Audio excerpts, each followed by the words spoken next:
O milagre que mudou a vida de Maria, quando a fé venceu o impossível. Maria Oliveira tinha 42 anos e uma vida que, aos olhos de muitos, parecia estável. Casada há 15 anos com Carlos, um mecânico trabalhador, e mãe de 2 filhos, Pedro, de 12 anos, e Ana, de 8, ela sempre foi uma mulher forte, daquelas que não reclamavam mesmo quando a vida apertava.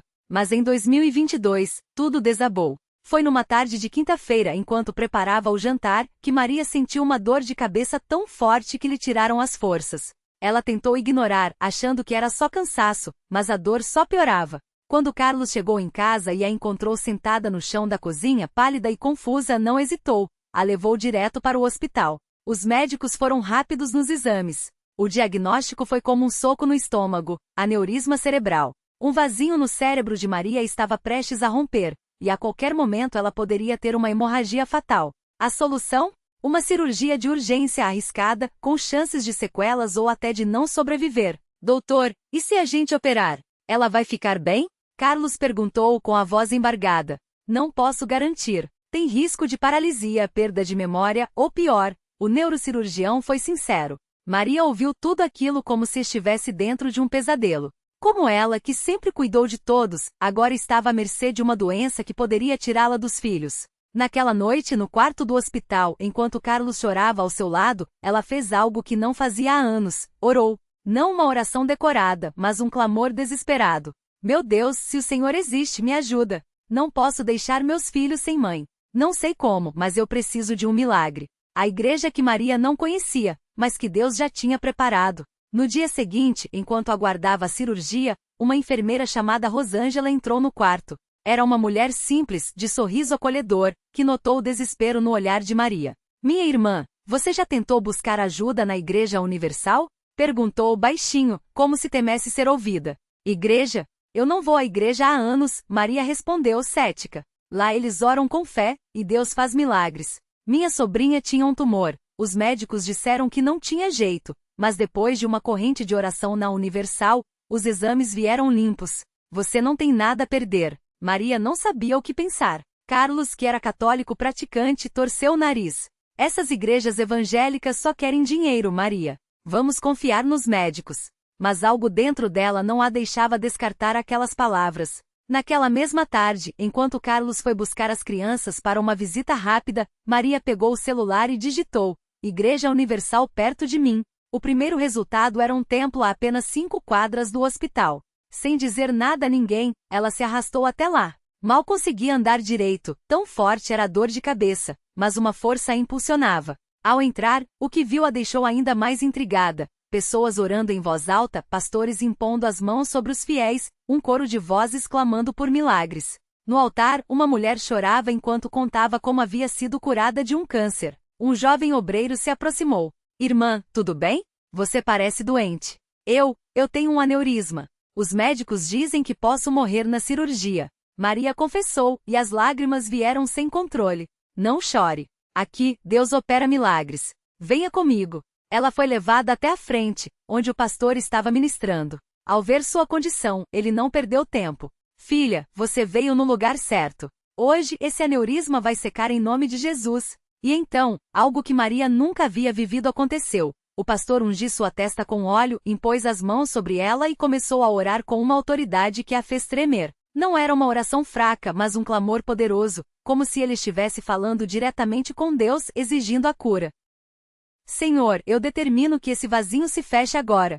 Que o sangue de Jesus lave essa doença. Em nome de Jesus, esse aneurisma some. Maria sentiu algo estranho no corpo. Não era dor, mas uma queimação, como se uma corrente elétrica percorresse sua cabeça. O pastor então gritou: corrente de oração. Todos de mãos dadas, vamos orar por esta irmã. Em segundos, dezenas de pessoas a cercaram, cada uma colocando uma mão em seu ombro, repetindo em uníssono: Jesus cura. Jesus libera. O aneurisma seca agora. Maria chorava, mas dessa vez não era de medo. Era como se uma paz inexplicável tomasse conta dela. A fé que cresceu na dor. Quando voltou para o hospital, Carlos ficou furioso. Maria, você foi numa dessas igrejas? Eles só querem te enganar. Carlos, eu não sei explicar, mas eu senti algo lá. Algo real, ela respondeu, firme. Naquela noite, enquanto aguardava a cirurgia marcada para a manhã seguinte, Maria fez algo que mudaria tudo. Ligou para o número da Igreja Universal que havia anotado e pediu que a incluíssem na Fogueira Santa das Sextas-feiras, uma vigília de oração poderosa que acontecia todas as semanas. Irmã, você será levada ao altar amanhã à noite. Não cancele a cirurgia, mas creia, Deus já está agindo, disse a obreira que atendeu. Maria não dormiu. Passou a noite ouvindo os cultos pela internet, vendo testemunhos de curas, ouvindo pastores falarem sobre a importância da fé, do dízimo e das ofertas como ato de confiança em Deus. Ela não tinha dinheiro, as contas do hospital já estavam consumindo tudo, mas tirou os últimos R$ 200 que tinha na bolsa e os colocou no envelope, decidida a entregá-los como oferta na igreja. Se Deus é fiel, Ele vai honrar minha fé, ela sussurrou. O milagre que os médicos não conseguiram explicar. Na manhã da cirurgia, os exames pré-operatórios foram feitos. O neurocirurgião, ao analisar as novas imagens, franziu a testa. Isso não faz sentido, murmurou. O que foi, doutor? Carlos perguntou apreensivo. O aneurisma, ele diminuiu. Muito. Não está mais prestes a romper. Na verdade, parece que está se fechando sozinho. Maria quase desmaiou. O que os médicos chamavam de inexplicável, ela sabia que era Deus. Eu fui numa igreja ontem. Eles oraram por mim. Ela confessou com lágrimas nos olhos. O médico cético apenas balançou a cabeça. Bom, seja o que for, continue fazendo. Porque isso não é normal. A cirurgia foi cancelada. Nos dias seguintes, novos exames confirmaram. O aneurisma havia regressido completamente. Não havia mais risco de vida. Mas Maria não parou por aí. Ela voltou à Igreja Universal, dessa vez com Carlos e as crianças. No culto de ação de graças, ela subiu ao altar e deu seu testemunho, chorando. Eu vim aqui desesperada, sem fé, sem esperança. Mas Deus me mostrou que Ele é real. Os médicos disseram que eu podia morrer, mas Jesus me curou. E não foi só isso. Depois que comecei a participar das campanhas, a dar meu dízimo e ofertas com fé, minha vida mudou. Meu marido conseguiu um segundo emprego, as contas estão sendo pagas, e meus filhos estão felizes. Deus não só curou meu corpo, como abençoou minha casa. O pastor, emocionado, abraçou-a. Isso é o poder da fé, minha filha. Quando você entrega tudo nas mãos de Deus, Ele faz o impossível. A lição que Maria aprendeu, e que mudou tudo. Hoje, um ano depois, Maria é uma das primeiras a chegar na Igreja Universal. Ela faz parte do grupo de oração, participa das vigílias de sexta-feira, leva sua família aos cultos e não perde uma campanha de fé. Antes eu achava que podia resolver tudo sozinha. Mas aprendi que sem Deus, a gente não é nada. Ela diz, sempre que alguém pergunta como conseguiu vencer. Seus filhos agora oram antes de dormir. Carlos, que no início resistia, hoje é um dos que mais clama por milagres nos cultos. E Maria? Ela carrega consigo uma certeza que nenhum médico, nenhuma ciência pode tirar. Deus não apenas cura doenças, Ele transforma vidas. E tudo começou quando, no meio do desespero, ela decidiu dar um passo de fé. Se você está lendo isso e passa por uma luta, não desista. Vá até uma igreja universal. Entre, ore e creia. Porque onde a medicina diz não tem jeito, Deus diz, para mim tudo é possível. A vida de Maria e Carlos mudou tanto que até os vizinhos começaram a notar. Antes a casa deles era um lugar de silêncio pesado, de portas fechadas e olhares cansados. Agora, o som de risadas das crianças brincando no quintal e os louvores que vinham da sala aos domingos pela manhã chamavam a atenção de todos na rua. Foi assim que Dona Jussara, a vizinha de porta ao lado, um dia bateu com curiosidade. Maria, o que está acontecendo aí dentro? Parece até que vocês ganharam na loteria. Maria sorriu com os olhos brilhando daquela forma que só quem já viu um milagre de perto entende. Ganhamos sim, Dona Jussara. Mas não foi dinheiro. Ganhamos algo muito maior. A presença de Deus na nossa vida. Dona Jussara, que sempre foi desconfiada com coisa de igreja, coçou a cabeça e suspirou. Olha, minha filha, se for para ficar assim feliz como você está, até que eu queria experimentar. Mas rezar? Nem sei por onde começar. Maria não pensou duas vezes. Pegou a mão da vizinha e disse com firmeza. Então vem comigo amanhã. Tem um culto às 10 da manhã. Você não precisa saber rezar, não precisa saber nada. Só precisa ter fé do tamanho de um grão de mostarda. O resto, Deus faz. No dia seguinte, Dona Jussara entrou pela primeira vez na Universal. Sentou-se bem no fundão, de braços cruzados, olhando tudo com desconfiança. Mas quando o pastor começou a falar sobre como Deus não faz acepção de pessoas, que Ele ouve até quem nunca orou antes, algo dentro dela mexeu. E quando a congregação começou a clamar em voz alta, ela sentiu uma coisa estranha, uma paz que não vinha dela mesma. Eu nunca tinha sentido isso, ela confessou depois, enxugando uma lágrima que teimava em cair. Parece que um peso saiu das minhas costas. Maria abraçou a vizinha, emocionada. Isso é Deus te chamando, Dona Jussara. Ele não quer só curar, não. Ele quer te dar uma vida nova. E assim como uma semente plantada em terra fértil, a fé daquela família começou a se espalhar. Os filhos de Maria passaram a convidar os coleguinhas da escola para a escola bíblica de domingo. Carlos, que antes mal falava com os colegas de trabalho, agora compartilhava testemunhos no intervalo do serviço. Até o médico que havia dado o diagnóstico sombrio para Maria certo dia, a encontrou no corredor do hospital e, surpreso, perguntou: "Como você está tão bem? Os exames não mostram mais nada." Maria sorriu, seguiu a bolsa com força e respondeu: "Doutor, a medicina faz a parte dela. Mas quem me curou mesmo foi Jesus. E ele pode fazer o mesmo por qualquer um que crer." O médico baixou a cabeça, pensativo. Não era um homem de fé, mas aquilo o deixava intrigado. Como explicar que uma mulher que deveria estar em tratamento paliativo estava ali radiante, sem nenhuma sequela? Talvez eu deva conhecer esse lugar onde a senhora vai, ele murmurou, quase envergonhado. Maria não perdeu tempo. No mesmo dia, levou um folheto da igreja para ele. "Venha, não custa nada tentar. E se der certo, o senhor vai ver, sua vida nunca mais será a mesma."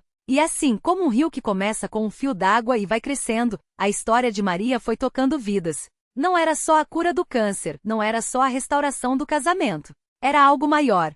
A prova de que quando a gente entrega os problemas nas mãos de Deus, Ele não só resolve, como transforma tudo ao nosso redor.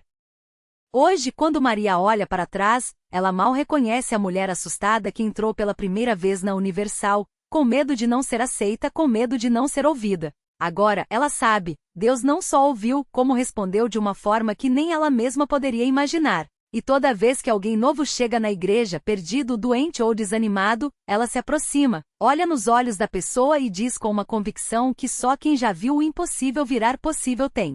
Se Deus fez por mim, Ele faz por você também. Basta acreditar. Maria não imaginava que aquelas palavras simples se tornariam um farol para tantas pessoas. Mas foi exatamente isso que aconteceu. Cada testemunho que ela compartilhava na igreja, cada detalhe da sua batalha e vitória, parecia acender uma chama de esperança em quem ouvia. E não eram só palavras, era a vida dela, transformada, que falava mais alto. Um dia, uma jovem chamada Ana chegou à Universal arrastando os pés, com os olhos inchados de tanto chorar. Ela carregava um diagnóstico de depressão severa e uma carta de demissão no bolso. "Não aguento mais", ela sussurrou para a pastora que a recebeu. Foi então que Maria, sentada nos bancos da frente, virou-se como se tivesse ouvido um chamado. Sem hesitar, levantou-se e foi até Ana. "Eu também já achei que não tinha mais jeito", disse Maria, pegando nas mãos trêmulas da moça. "Mas aqui, nesse mesmo lugar, Deus me mostrou que Ele não desiste da gente. Você quer ver?" Ana, sem forças para discutir, apenas assentiu.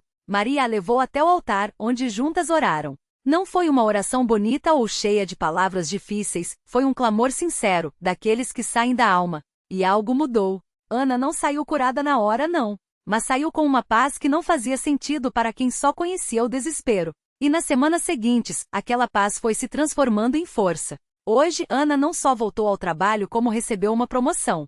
E toda terça-feira, ela está lá na Universal, não mais como uma visitante perdida, mas como uma serva de Deus, ajudando outros que chegam como ela chegou, quebrados, mas com um milagre prestes a acontecer. E assim, como um efeito dominó, as histórias foram se multiplicando. O marido de Maria, que antes mal pisava na igreja, agora é um dos primeiros a chegar nos cultos. Ele mesmo conta como viu a esposa ser curada, como viu o casamento renascer, e como isso levou a entregar sua vida a Jesus. "Eu era cético, mas como negar o que vi com meus próprios olhos?" Ele diz, sempre com um sorriso no rosto. Até o médico que deu o diagnóstico de câncer a Maria acabou conhecendo a igreja. Um dia, curioso demais para ignorar, ele foi a um culto só para ver como era. Saiu de lá abalado, não pela estrutura ou pelas palavras, mas pela fé que viu nos olhos daqueles que, como Maria, tinham sido tocados por Deus. Hoje ele não é mais apenas um profissional da saúde, é um homem que aprendeu a enxergar além dos exames, porque entendeu que a verdadeira cura às vezes vem de onde menos esperamos. Maria não para de agradecer. Toda vez que passa pela porta da Universal, ela toca a madeira como se fosse um gesto de carinho. "Essa igreja me salvou. Ela repete não só para quem pergunta, mas para si mesma, como um lembrete de que nenhum sofrimento foi em vão. E o mais lindo é que a história dela não terminou. Todo dia, Deus escreve um novo capítulo, através de um abraço dado a um desconhecido, de uma oração feita com lágrimas, de um obrigada, sussurrado no final do culto. Porque milagre não é só o que acontece de repente. Milagre é a vida que continua, transformada, depois que Deus coloca a mão. E Maria sabe, a melhor parte ainda está por vir. Maria nunca imaginou que sua história inspiraria tantas pessoas. Mas foi exatamente isso que aconteceu. Um dia, enquanto ela esperava o ônibus perto da igreja, uma mulher com os olhos inchados de chorar se aproximou. Moça, você é da Universal, não é? Perguntou com a voz trêmula. Eu vi você aqui outras vezes, sempre sorrindo, mesmo com essa marca no rosto. Maria sentiu o coração acelerar. Ela conhecia aquele olhar. Era o mesmo desespero que já tinha sentido. Sem pensar duas vezes, pegou a mão da mulher e contou tudo. O câncer, as dores, as noites em claro. O dia em que entrou naquela igreja arrastando os pés e saiu com uma esperança que não vinha dos médicos. Se Deus fez por mim, Ele faz por você também, disse apertando os dedos dela. Venha comigo hoje à noite. Não é só culto, é um encontro com quem pode mudar sua vida. A mulher, que se chamava Ana, foi. E não foi só uma vez. Semanas depois, Maria a viu no corredor da igreja, com um brilho nos olhos que não estava lá antes. Eu não tenho mais dores, Ana sussurrou, abraçando-a forte. Os exames melhoraram. Os médicos não entendem, mas eu sei. Foi aqui. E assim, sem perceber, Maria se tornou um instrumento nas mãos de Deus. Não por causa de palavras bonitas ou sermões, mas porque sua vida era uma prova viva de que a fé não é teoria, é algo que se vê, que se toca, que muda o que parece impossível. Os domingos se tornaram seus dias favoritos. Ela chegava cedo para ajudar a arrumar as cadeiras, conversava com os novos, contava sua história para quem precisava ouvir. Às vezes via pessoas entrarem com o rosto fechado, carregando fardos que ninguém mais enxergava, e saírem com os ombros mais leves, como se tivessem deixado algo ruim para trás naquelas paredes.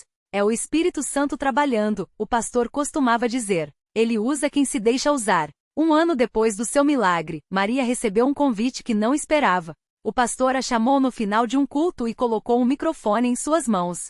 Hoje, irmã Maria vai dar o seu testemunho, anunciou. Ela sentiu as pernas tremarem, mas quando olhou para a plateia, viu Ana na primeira fileira sorrindo. Viu outras faces que reconhecia, pessoas que tinha abraçado nos corredores, que tinha ouvido chorar no altar. E então, as palavras vieram sozinhas. Falou do medo, da dor, da noite em que pensou que não aguentaria mais. Falou do dia em que entrou na Universal sem esperança e saiu com uma certeza, que Deus não tinha esquecido dela. E quando terminou, não houve aplausos, houve silêncio. Depois, choros. Depois, pessoas se levantando, correndo para o altar, como se aquelas palavras tivessem acendido uma chama que estava apagada. Naquela noite, Maria entendeu algo profundo. Seu milagre não era só dela. Era uma semente plantada para colher outras vidas. Cada lágrima que tinha chorado, cada oração desesperada, cada até quando, Senhor, tinha um propósito maior do que ela imaginava. Hoje, quando olha no espelho, Maria não vê mais a cicatriz como um lembrete do passado. Vê um sinal de que Deus escreve reto por linhas tortas. Que às vezes a cura não vem do jeito que a gente pede, mas vem. Que a igreja não é só um lugar. É um abraço de Deus em forma de paredes, de pessoas, de fé que não desiste. E ela sabe, a melhor parte não é só o que já viveu. É saber que enquanto houver alguém precisando de um milagre, sua história ainda está sendo escrita, e Deus continua a segurar a caneta. O milagre completo. Anos depois, Maria voltou àquele mesmo banco de igreja onde tudo começou. Desta vez não estava sozinha. Ao seu lado, uma jovem com os olhos inchados de chorar apertava um papel amassado, um diagnóstico que parecia uma sentença. Não há mais o que fazer, disseram os médicos. Maria reconheceu aquele desespero. Era o mesmo que já tinha habitado seu peito. Então, estendeu a mão e mostrou a cicatriz no pulso, agora uma linha prateada quase imperceptível. Eu também achei que minha história tinha acabado aqui, sussurrou. Mas Deus não escreve pontos finais. Ele escreve vírgulas. A jovem Clara não acreditou de início, mas Maria a levou até o grupo de oração que nasceu da sua própria dor, um círculo de pessoas que, como ela, tinham encontrado na fé não uma fuga, mas uma âncora. Semanas se passaram. Clara orou, duvidou, chorou, e até amaldiçoou o silêncio do céu. Até que numa manhã comum os exames voltaram limpos. Remissão inexplicável, disseram os médicos. Clara abraçou Maria e entenderam juntas. O milagre não era só a cura do corpo, mas a certeza de que nenhuma lágrima se perde no chão. A reflexão que fica. Às vezes, Deus não apaga a tempestade, mas nos ensina a dançar na chuva. Maria aprendeu que os milagres raramente vêm como raios de luz cegantes. Chegam como sementes que brotam no escuro, como mãos que se estendem quando as nossas tremem. Seu milagre não foi apenas sobreviver, mas tornar-se um farol para quem ainda navega no breu. A cicatriz que um dia lhe pareceu uma marca de derrota, revelou-se um mapa. Aqui Deus esteve. Aqui, a história continuou. A lição. A vida não nos pergunta se estamos prontos para as batalhas, simplesmente nos entrega a espada e confia que aprenderemos a lutar. Mas há uma verdade que Maria carregava no coração como um segredo sagrado. O maior milagre não é o que Deus faz por nós, mas o que faz através de nós. Sua história não terminou no dia em que a chama foi reacesa, começou ali. Porque o milagre verdadeiro não se esgota em si mesmo, ele se multiplica. E enquanto houver alguém precisando de esperança, Deus seguirá usando mãos humanas para acender luzes no escuro. Hoje, Maria sorri ao ver Clara abraçando outra alma perdida no banco da igreja. A caneta ainda está na mão dele. E a história, como sempre, continua.